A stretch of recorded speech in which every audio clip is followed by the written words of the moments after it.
আসসালামু আলাইকুম ভিউয়ার্স, সবাইকে রমজান মোবারক। সকাল সকাল গাছ থেকে পাকা পেঁপে দিয়ে গিয়েছে, সো এটা অনেক সুন্দর লাগছিল দেখতে।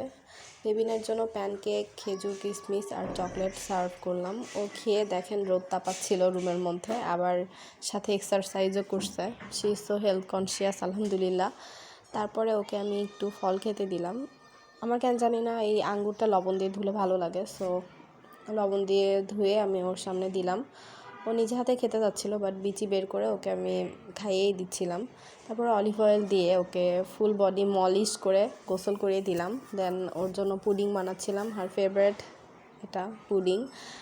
আর এই তো বেবিনের জন্য রোল আনা হয়েছে, ও খাচ্ছে। এটার প্যাকেজিংটা যতটা সুন্দর, খেতে একেবারেই তেমন ভালো না।